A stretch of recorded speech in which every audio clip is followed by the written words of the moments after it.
Daniel Pereira, bonjour. Donc on va parler d'édutainment, école parallèle. Donc c'est un sujet qui vous a été soumis par Jean-François Cerisier pour le C2E. Et donc comment décortiquer un petit peu ce thème qui est de l'année 2017 pour le C2E? Alors là, la première chose, c'est qu'au fond, je trouvais la question intéressante, quoi, parce qu'on est poser cette question du rapport entre école parallèle et edutainment, c'est effectivement faire un lien historique entre 40 ans quasiment. Et c'était intéressant parce qu'on est quand même dans un domaine où finalement on n'a pas beaucoup d'histoire. Ça veut dire que les gens ne sont pas très attentifs à l'histoire du domaine, aux recherches antérieures.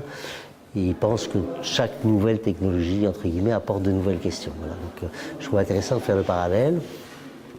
Alors, le décortiquer, c'était d'abord essayer de voir ce qu'était l'école parallèle au moment de la télévision, l'émergence de la télévision dans les écoles, quelles questions ça a posé, quelle intégration dans l'école ça a permis, et puis de reposer un peu les mêmes problèmes à partir de tout ce qui est aujourd'hui utilisation des jeux, utilisation pratique de loisirs dans le cadre scolaire, avec toutes les questions, comment c'est perçu par les enseignants, qu'est-ce qui fondamentalement fait que l'école est assez réfractaire à ce genre de dispositif ou de pratique culturelle.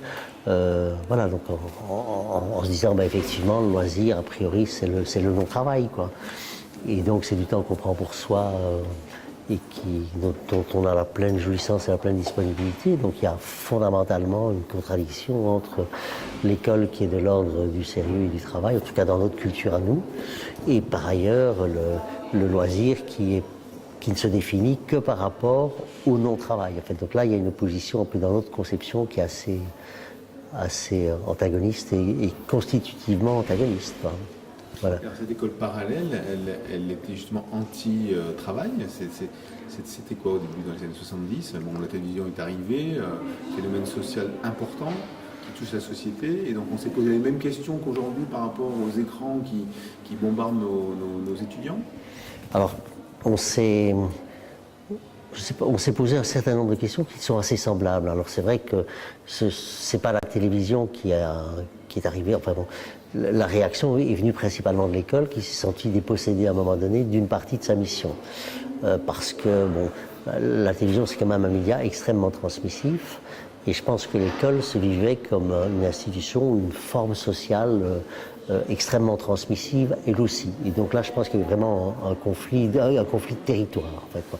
C'est finalement c'est ce que Porcher explique et dans son premier bouquin de 76 et dans son bouquin de 96 ou 94, je ne sais plus, mais il a fait un deuxième bouquin qui s'appelait Culture, télévision et éducation. Voilà. Donc c'est vraiment sur deux territoires.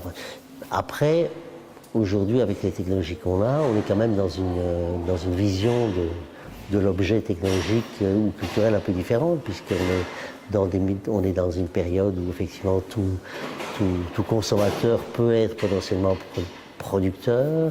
Les gens produisent eux-mêmes des contenus. Enfin, une certaine partie de gens produit des contenus. Et donc, on est avec ces outils-là aussi plus dans le faire et dans l'action et dans l'interaction.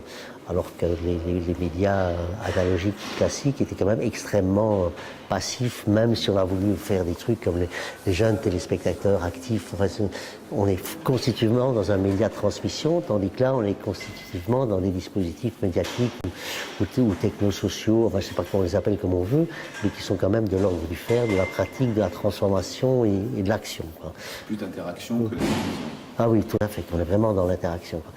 Et dans l'interaction et dans l'interactivité. C'est pour moi pas vraiment la même. L'interactivité, c'est vraiment avec la machine, donc modifier l'état du système et puis avoir la réponse assez immédiatement. Et l'interaction, c'est qu'au fond, le dispositif est l'occasion d'interagir avec d'autres humains. Voilà, donc on est vraiment dans... Et ça, les médias analogiques ne permettaient pas. Donc là, il y a quelque chose de nouveau qui est apparu, quoi. En plus, je crois que c'est une des choses qui est apparue, c'est que à l'époque de l'école parallèle, les gens qui travaillaient dans les médias, c'était des professionnels des médias, quoi. Et c'est des gens d'image, enfin des gens de théâtre, des metteurs en scène, etc. C'était vraiment des métiers, quoi. Or aujourd'hui, Bon, il y a des qualités sans doute de production qui sont différentes, mais aujourd'hui, quasiment n'importe qui peut produire n'importe quel contenu sans être un professionnel de la branche, quoi. Et donc là, il y a aussi une différence qui s'est marquée, qui est quand même importante, quoi. Et à contrario, n'importe qui peut prendre sa caméra, faire des cours en ligne et s'instituer enseignant. Donc c'est aussi cette espèce de compétition qui pourrait... Je ne sais pas si vous l'avez analysé comme ça, mais... Alors je ne dis pas que n'importe qui, parce qu'il enregistre 10 minutes sur YouTube ou sur n'importe quelle chaîne de télévision du web, devient enseignant. Ça, je pense pas, parce que finalement, l'enseignant, c'est un métier, et le métier d'enseignant, c'est de faire apprendre, quoi. Et donc, ça suppose fondamentalement, je crois, des tas d'autres choses. Mais c'est vrai qu'il y a des ressources sur le web par des petites séquences TV qui sont d'une richesse. Il y a des tas de gens qui apprennent effectivement des tas de choses à partir de là, quoi. Vous voyez la Khan Academy, je ne sais pas si vous connaissez l'histoire de la Khan Academy, ouais, elle est partie sur une expérience familiale à distance, et qui fait qu'à un moment donné, des millions de gens ont suivi pour apprendre les maths. Ouais. Donc à un moment donné, c'était pas forcément une vocation d'être enseignant. Je crois que le monsieur en question n'était pas enseignant à la base, et pourtant ça a servi de ressource en mathématiques pour des millions de gens. Donc c'est ça que je veux dire, ça, quelque part aujourd'hui, avec la technologie étant si simple à utiliser que beaucoup de monde, comme oui. Beaucoup de monde peut aussi faire une chaîne de télévision. Oui, tout à fait. Être un professionnel, à serventer, etc. Donc, on est dans un monde du do it yourself. Ça fonctionne très bien. Oui. Mais alors ça fonctionne bien quand c'est effectivement des tutoriaux, des choses qui sont de type explicatif, etc., quoi. Je sais pas, moi j'ai appris des tas de trucs sur la voile, des tas de trucs que je ne savais pas, que j'étais revoir, j'ai trouvé des tas de sites où je trouve effectivement des tas d'informations et des tas de, bon, à la fois de l'information, des manipulations à faire, voilà. Mais donc l'école parallèle, est-ce que c'est pas ça aujourd'hui quelque part? C'est que chacun peut faire son tutoriel pour bêcher son jardin, pour faire du... sur la cuisine. Sur n'importe quoi. Oui, en fait, oui. aujourd'hui, et c'est suivi. Donc est-ce que c'est pas en relation avec le rôle de l'école? Est-ce que à l'époque dans les années 70, quand on parlait d'école parallèle, il y avait un gros média qui arrivait, deux institutions quelque part qui s'affrontent. Voilà. Aujourd'hui, il n'y a pas deux institutions qui s'affrontent, c'est beaucoup plus diffus.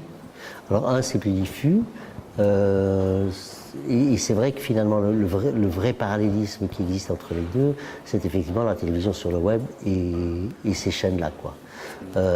Cela dit, je pense que ça... Alors il y a à la fois des choses qui sont extrêmement de formation, j'ai presque envie de dire, informelle, ou qui touchent la vie de tous les jours, les pratiques de loisirs, etc. Et alors il y a effectivement des choses qui sont plus centrées sur des savoirs ou sur des contenus qui sont formels, qui sont liés à des disciplines, d'une certaine façon à des choses scolaires, quoi. Mais à ce moment-là, l'information qui est donnée, c'est une ressource à mon avis. Et l'appropriation et l'apprentissage, la ressource en soi ne suffit pas à l'apprentissage, quoi. Il y a une appropriation qui doit être faite, et alors on retrouve le même problème, ou bien l'école s'approprie ses ressources, les intègre, ou bien effectivement c'est des gens qui font cette intégration par eux-mêmes, quoi. Mais cela dit, peut-être que dans la diversité, il y a quand même des qualités relativement inégales, et peut-être qu'un grand nombre de personnes qui regardent n'ont pas les moyens de juger de la qualité, ou d'apprécier ou d'évaluer en tout cas la qualité, et de choisir les ressources les plus adaptées, quoi. Parce qu'il y a aussi quand même pas mal de trucs pas justes qui circulent, quoi. En revenant sur l'affrontement des deux systèmes, aujourd'hui l'école utilise allègrement les ressources de la télévision. Par exemple sur Arte donc, a un fonds documentaire qui est utilisé pour les langues ou pour d'autres matières. La 5 aussi faisait ça. Donc aujourd'hui, je veux dire que le combat de la transmission du savoir n'est plus. Est-ce qu'aujourd'hui, on n'a pas justement pris conscience que c'est pas forcément la diffusion du savoir qui est importante, c'est plutôt la gestion de toutes ces ressources par l'enseignant?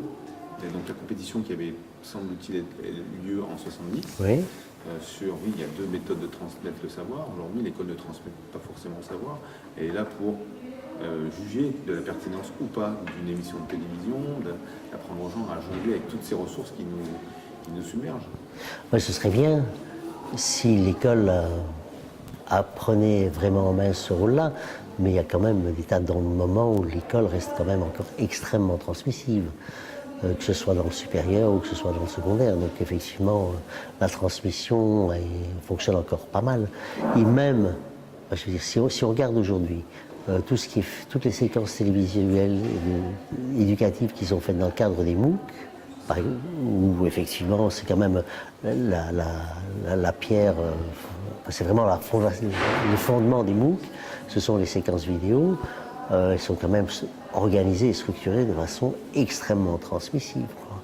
Et elles reprennent les vieux modèles de la télévision éducative des années 80, au moment où on a eu les premières expériences de TV par satellite, quoi.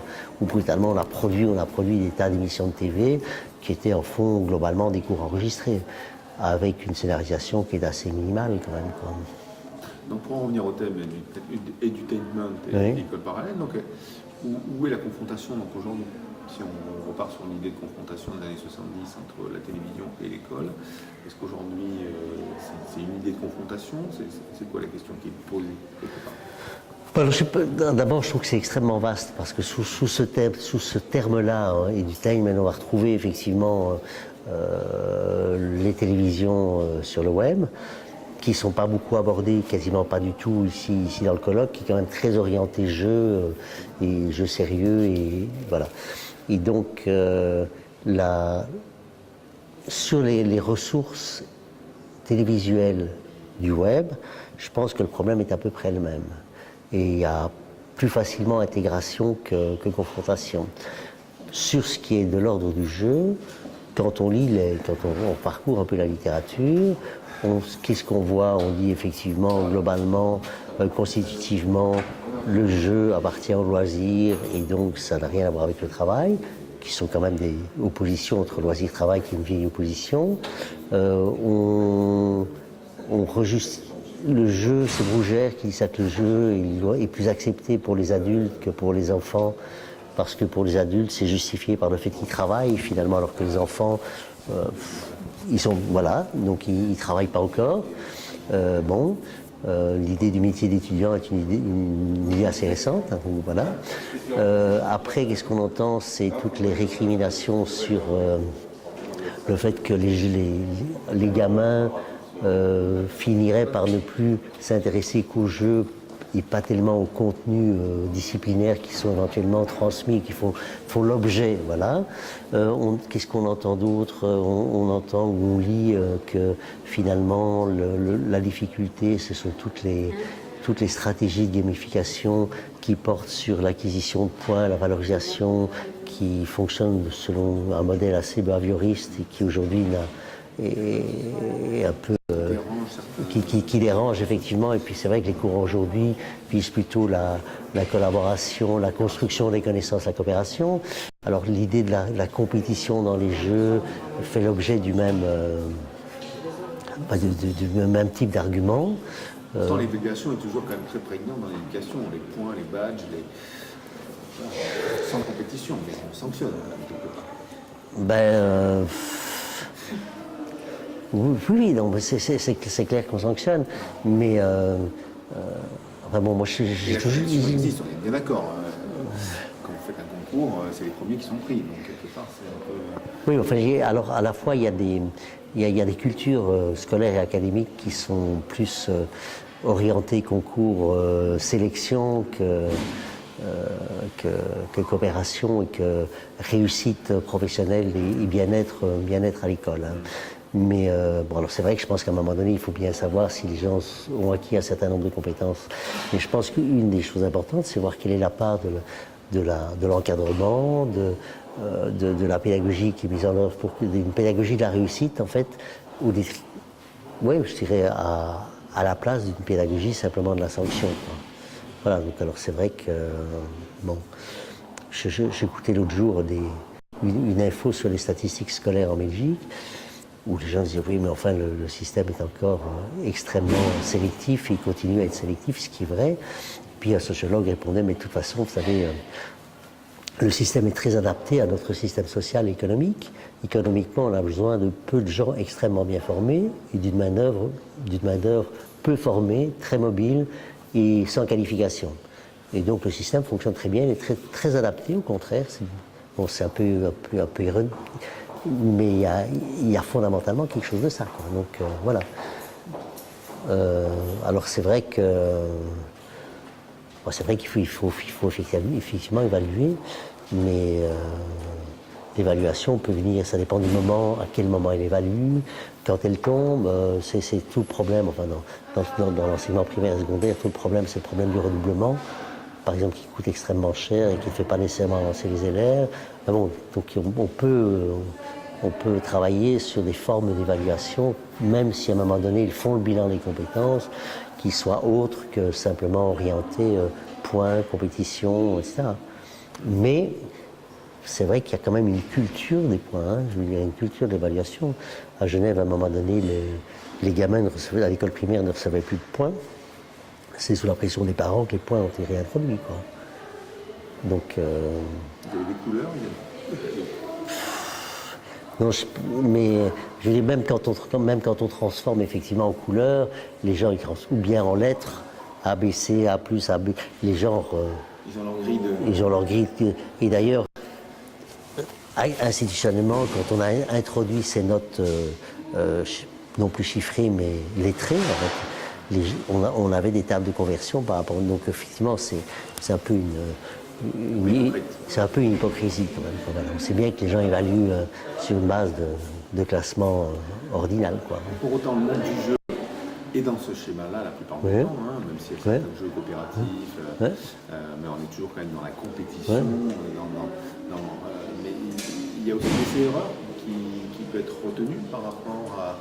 On est sur la sanction, hein, donc le jeu apporte la capacité de pouvoir essayer, de se planter, de recommencer, de refaire, sans avoir une sanction terminale. Dans un jeu, il y a toujours plusieurs vies. Hein. Vous avez un quota. Oui, c'est ça, quoi. J'ai besoin de perdre une vie, mais grâce au jeu, j'en ai encore plusieurs, quoi. Il m'en reste 3, quoi. Quand on fait une dictée, on prend un 0, on en prend un, quoi. Est-ce que c'est des modèles qui peuvent être aussi intéressants pour l'école? Oui, mais bon, ça c'est une question qui me fait souci. Non, c'est une question qui me fait beaucoup de soucis. Parce que j'ai l'impression qu'aujourd'hui, le jeu fait découvrir des principes de fonctionnement que par ailleurs la pédagogie a mis en œuvre ou a défini ou a expliqué et qui est mis en œuvre dans certaines écoles depuis un certain nombre d'années. Oui, mais enfin, alors, si on prend des écoles actives, si on prend des écoles de pédagogie freinée par exemple, on est en plein là-dedans. Ce qui me fait souci, c'est qu'au fond, globalement, l'enseignement, dans sa grande majorité, de l'enseignement public, à un moment donné, se pose ces questions-là à partir des jeux et attend un peu, ou ça ressurgit à partir des jeux, alors que fondamentalement, ça fait partie quand même de sa mission, de sa façon de fonctionner. Travailler par essai et erreur, c'est quand même un principe pédagogique et d'apprentissage fondamental. La question, c'est pourquoi l'école ne le met pas en œuvre et pourquoi elle ne le fait pas fonctionner, quoi. L'idée que le jeu permet à chacun de faire autant d'essais qu'il veut jusqu'à temps qu'il réussisse, sans être gêné par des horaires standardisés parce qu'il va à son propre rythme. Dans les années 80, quand même, on a eu des tas de courants pédagogiques qui ont dit l'école fonctionne par périodicité standard, ça ne convient pas à tout le monde, il faut faire une pédagogie de la réussite, il faut laisser à chacun d'aller à son rythme du moment qu'il arrive aux compétences. Et donc, ces choses ont été dites, elles ont parfois été mises en œuvre, mais je pense que l'institution scolaire est une telle machine qu'à un moment donné, voilà. Alors que dans ce monde numérique de l'entertainment, c'est des choses qui sont naturellement utilisées dans tous les jeux. Oui, alors, d'ailleurs, l'enseignant qui utilise un jeu en classe, il dit je vais permettre à un étudiant ou un élève d'aller sur le jeu. Comme ça, il pourra essayer plusieurs fois et il retrouve quelque part l'essence même de ce qui a été dit. Oui, mais au fond, ce qui est rigolo, c'est que. Mais c'est en direct, hein, je veux dire, c'est juste une idée comme ça, par réaction, pour rebondir. Au fond, une des caractéristiques du jeu, Brugère, et après bien d'autres le disent, c'est qu'au fond, le jeu, finalement, est une activité frivole, entre guillemets, en ce qui n'a pas d'implication sur le réel, quoi. Voilà. Et donc, ils disent au fond, on fait pour du faux, on est pris dedans, mais on sait que fondamentalement c'est du second degré et que ça n'a pas de conséquences sur le monde réel, quoi. L'école ne se vit pas comme ça. L'école, il se dit, mais moi je forme les gens pour la vie, quoi, donc je les forme, et du coup on n'est pas dans une forme sociale qui est vécue au second degré, elle est vécue au premier degré, et donc elle a des conséquences plus fortes, et je pense que c'est une des raisons pour lesquelles vraisemblablement elle va sanctionner, je pense qu'aussi ça fait partie de son apprentissage des codes sociaux et de la réalité sociale, quoi, effectivement, quoi. Alors que dans le jeu, justement, on peut s'en affranchir, quoi. C'est aussi une des caractéristiques du jeu, c'est qu'on peut s'en affranchir, quoi.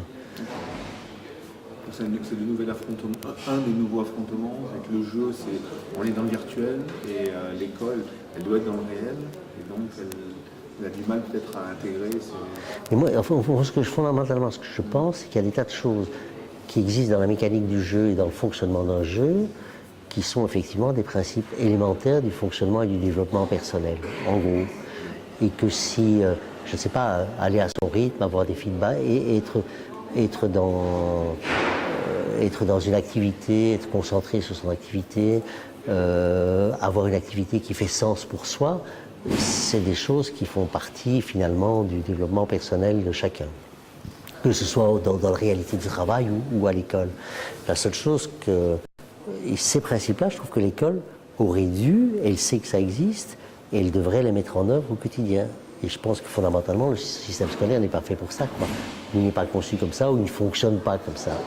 Mais la réponse à l'ennui, parce que je pense qu'un grand nombre de nos étudiants dans le supérieur s'ennuient dans les amphis, qu'une grande partie des gamins à l'école, dans le secondaire, peut s'ennuyer dans certains cours à un certain moment.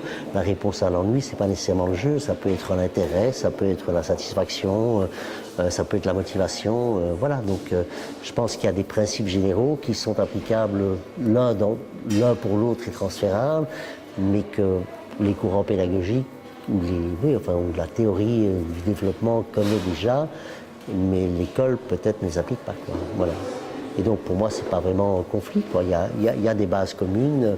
Alors le jeu, c'est une ressource au même titre que n'importe quoi, qu'un modèle, qu'une simulation, qu'une carte conceptuelle. Ça fait partie au fond de l'instrumentation de l'apprentissage.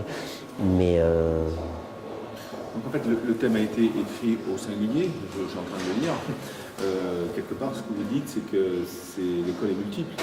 Donc en fait, quand on dit l'école, bon, il y a des écoles actives où c'est fait, les jeux sont utilisés ou pas. Oui. En fait, chacun, la liberté pédagogique existe encore, au moins en France, oui. en Belgique, je suppose que c'est oui, encore, oui. Donc quelque part, est-ce qu'il n'aurait pas fallu poser la question au pluriel ? Ou les éduquer d'humains, parce qu'en fait, bon, l'éduquer d'humains, ça peut être aussi un jeu où on a de l'auto-formation. Donc on n'a pas besoin d'enseignants, le jeu vous nourrit tout seul. Mais il y a d'autres jeux où on a besoin d'un animateur de jeu. Ouais. Donc, tout ça, c'est multiple. Quelque part, on a deux mondes multiples qui s'affrontent, et donc peut-être qu'il aurait fallu mettre un peu le pluriel dans la question. Alors, si on veut faire vraiment rendre compte de la réalité, c'est vrai que une école n'est pas l'autre, parce que selon les quartiers, selon le public, selon le niveau, enfin voilà, donc c'est vrai que les écoles ne sont pas toutes homogènes ni équivalentes, et alors dans cet ensemble désigné par l'edutainment, effectivement, il y a énormément de choses. Et c'est des pratiques différentes, c'est des objets différents. C'est clair qu'ici, on est quand même très orienté jeu. Mais c'est vrai que tout ce qui est télévision sur le web est extrêmement important et en fait partie. Et c'en est vraiment l'héritier. C'est vraiment l'héritier de l'école parallèle. C'est vraiment l'héritier de la télévision éducative classique, quoi. Ça, c'est clair. Et donc, il y a des tas de pratiques différentes, des tas d'objets. Bon, quand on voit la diversité des taxonomies de jeux, déjà, un jeu n'est pas l'autre. Et puis un jeu... Voilà, donc effectivement, quand on donne un thème de colloque, il faut aussi balayer une problématique et la baliser, quoi. Donc, effectivement. Est-ce qu'on peut apporter une synthèse là-dessus, une conclusion? Parce qu'il y a des grands principes. Est-ce qu'on est dans un phénomène pléthorique où il n'y a pas véritablement de principes, de méthodes? Alors, je pense qu'on est... c'est un domaine qui paraît très compliqué. D'ailleurs, tous les gens tout ce que j'ai lu récemment sur le jeu, disent c'est impossible à classifier parce qu'il y en a plein, aucune classification n'est bonne. On finit par dire finalement le jeu c'est pas vraiment ce qu'on fait, mais c'est la manière dont on le fait. Voilà, donc c'est des trucs que Brugère finit par dire. Et donc, au-delà de la diversité des pratiques et des formes scolaires et des types d'objets concrets de jeu, qu'est-ce que j'ai envie de dire s'il fallait conclure, c'est qu'au fond, difficile hein, de trouver une fin, quoi.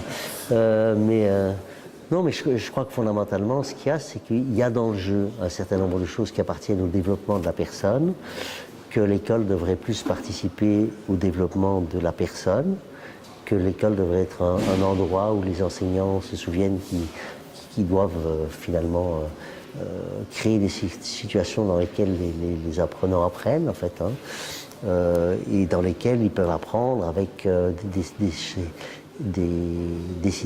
situations et des tâches qui font sens pour eux, dans lesquelles ils peuvent effectivement trouver de l'intérêt et de la motivation. Et c'est vrai, il y a eu la semaine dernière la remise des prix PEPS, donc du prix Passion pour la pédagogie de l'enseignement supérieur. Tous les enseignants finalement des projets qui étaient là, et quand on les écoute et quand on lit ce qu'ils rapportent de leurs étudiants, c'est quand même finalement que dans des vraies tâches, ils y trouvent de la motivation, ils y trouvent de l'intérêt, ils y trouvent du plaisir, quoi. Et puis alors ça peut être, c'est pas nécessairement du jeu, mais ça peut être simplement des tâches réellement scénarisées, voilà, en gros. Et puis je pense qu'il y a aussi derrière, quand même, il y a les enseignants qui sont derrière. Je veux dire, un enseignant qui s'ennuie, il va pas motiver ni passionner ses apprenants. Voilà. Donc je pense qu'il y a aussi cette part individuelle de passion de l'enseignant pour son métier qui est importante. Une belle conclusion finalement. Oui, voilà. Formons des enseignants créatifs, imaginatifs, enthousiastes, et donnons-leur des situations matérielles de pouvoir exercer ce pouvoir-là, quoi. Merci. Voilà, merci.